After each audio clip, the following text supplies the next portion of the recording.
নমস্কার বন্ধুরা, কেমন আছেন সবাই? আশা করি খুব ভালো আছেন। আমিও খুব ভালো আছি। রুহির রান্নাঘরে আপনাদের সবার স্বাগত। আজ আমি বানাবো হচ্ছে সিমুই।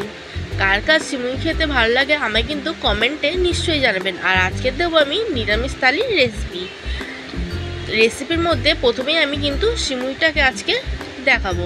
তার জন্য আমি গ্যাসের উপর কড়া বসিয়ে দিয়ে দেবো হচ্ছে অনেকটা পরিমাণ ঘিটা দিয়ে সিমুইয়ের প্যাকেটটা ঢেলে সিমুইটাকে কিন্তু ঘিয়ের সাথে ভালো করে একটু লাল লাল করে ভেজে নেব।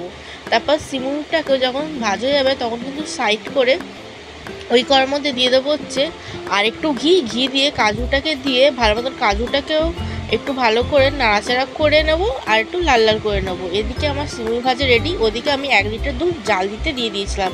এবার যখন জাল দেওয়া হয়ে যাবে তখন কিন্তু ভেজে রাখা সিমুইগুলো আমি দুধের মধ্যে দিয়ে দেবো। দিয়ে ভালো করে কিন্তু সিমুই আর দুধটাকে আমি ফুটিয়ে নেবো যাতে সিমুইটা সেদ্ধ হয়ে যায়। এবার দেখো দুধটাও কিন্তু ঘন হয়ে এসেছে আর সিমুইটাও কিন্তু একটু ফুটে এসেছে।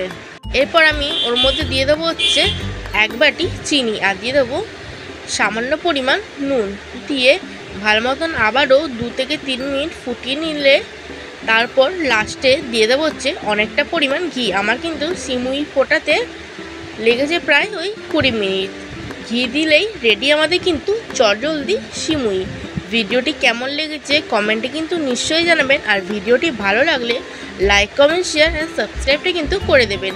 আরও অনেক থালি আসছে। আর আলুর দমের রেসিপি দেখতে হলে ডেসক্রিপশন বক্সে লিঙ্কটি দেওয়া আছে, গিয়ে দেখে নিতে পারেন। আজকের জন্য তাহলে কিন্তু টাটা।